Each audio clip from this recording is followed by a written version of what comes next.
They're plus 1,400 to win it all on DraftKings. Yeah. Alabama. Yep. Good value. That is a great value. Yeah. Because I think I would take that over Texas or Oregon winning it. I mean, Oregon's at plus 750, almost half. Yeah. And then Texas is plus 850. I don't know. Well, the idea that Saban left and so that everything crumbles. Look, they stabilized the roster. I know they lost some kids, but they've stabilized it. They bring back a lot. And as much as I love Nick Saban, and no one's doubting Saban's greatness, he's the GOAT. Alabama's offense at times is somewhat stagnant. And you can make an argument, and I think it's a really good one, their offense will be much better with Kalen DeBoer. I mean, Saban doesn't run the offense, so he brings in coordinators. And he's had everything from Kiffin to Sark, O'Brien. I mean, they've ran the Maryland guy. I mean, they run through OCs. And if they still play some element of Alabama defense and you just believe that because of the athletes they have, they're going to play defense, Kalen DeBoer's offense is about to be arguably the best offense that Alabama's ever had. And now I don't know what they have at receiver or if they have, I mean, because for a while there, some of those receiver rooms in the backs were ridiculous. But if we believe that the Alabama talent level isn't that different than what it's been, this should be one of the best offenses that Alabama has ever seen. And again, you go through the schedule, that's the only one that gives you a little bit of pause because you got Western Kentucky, whatever, Central Florida, whatever. You do get Wisconsin, and that's on the road. It'll be a nice little test. And then you got the bye week, and then you get Georgia. And you also have Tennessee. Where's the Georgia game? It looks like that's at home. Okay. You got Georgia at home. You're at Tennessee, home against Missouri, at LSU, and then you're at Oklahoma, and then Auburn in the SEC championship. So, you know, the question becomes, is that a 10-2 schedule? Because again, 10-2, if you are a top 10 team going into the preseason, or even a top 12 team, 13, 14, anywhere in there. So the Oregons, Ohio States, Bamas, Georgias, anybody like that, 10-2 gets you into the dance. 10-2 will make you a top 12 team. So can you look at that and say that that's a 10-2 schedule? Because if you can, Alabama's in the tourney, and then look out. You got a puncher's chance.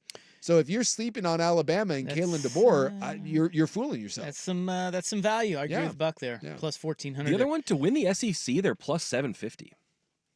Okay. I mean, see, I'd rather have. You'd rather have the national championship ticket? because just of what Suke just said. It's like just get into that tournament. Yeah.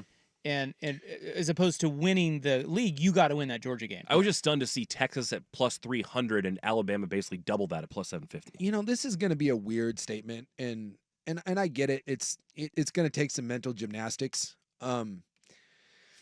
It may be easier in the long run to win a national championship than it is to win the SEC or the Big Ten. Because it doesn't, you can get those warts during the season and still have it figured out by the end. Yep. Yeah, like if you battle some injuries or, you know, again, you can think about this. You can be Georgia last year, runs through. Well, I think about the Kansas City Chiefs too. All the receiver issues they had, like their offense didn't work. Basically, you figure it out by the end of the year. You got the best players out there, and you can take the whole thing down. Well, think about it. Georgia runs through the year last year and is the best team in football, and they lost one game at the end of the year, and that was the game that they couldn't lose. And now they, you know, and so you don't get in. Whereas, you know, now again you get to stub your toe, and yes, once you get to the other side, now you got to be perfect. But just getting in now, like at least this, getting a shot at a national title is a lot easier than winning a conference title. Now, actually having to go through the 3 or 4 games that you need, that's a meat grinder.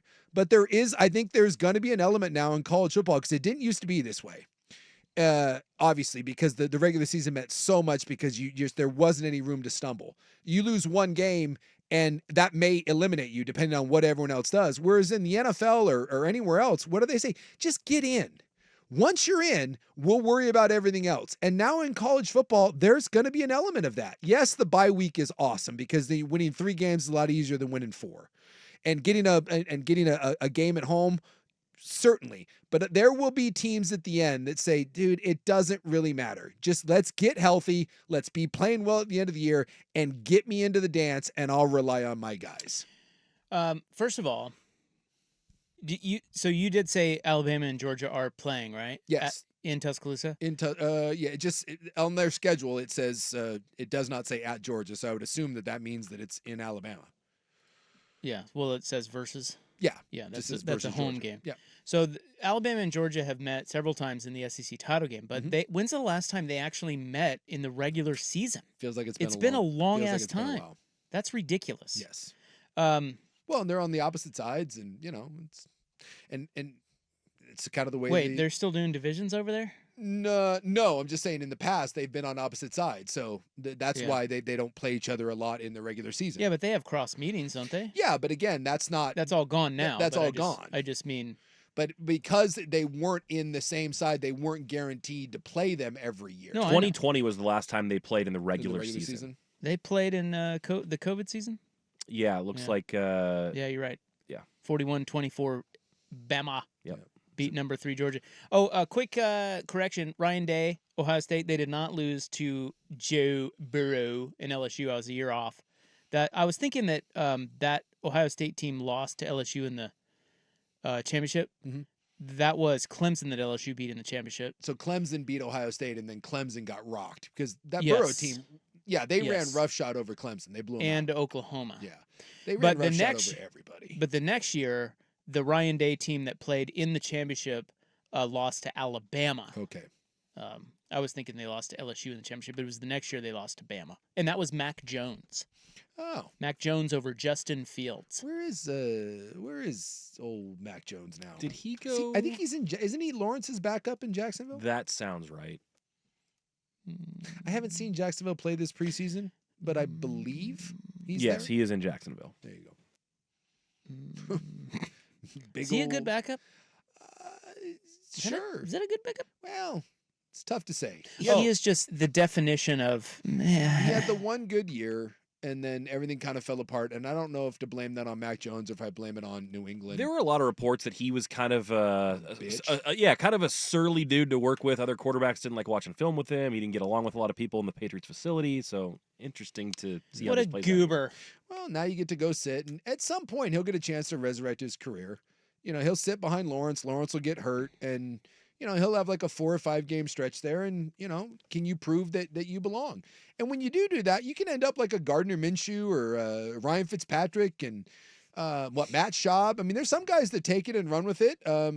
Geno Smith got a crack. It took him a while, but you haven't seen the end of Mac Jones. So it's just a matter of what you do with this time. Or do you sit and pout and find yourself Josh Rosen-like and you're out of the league in 3-4 years?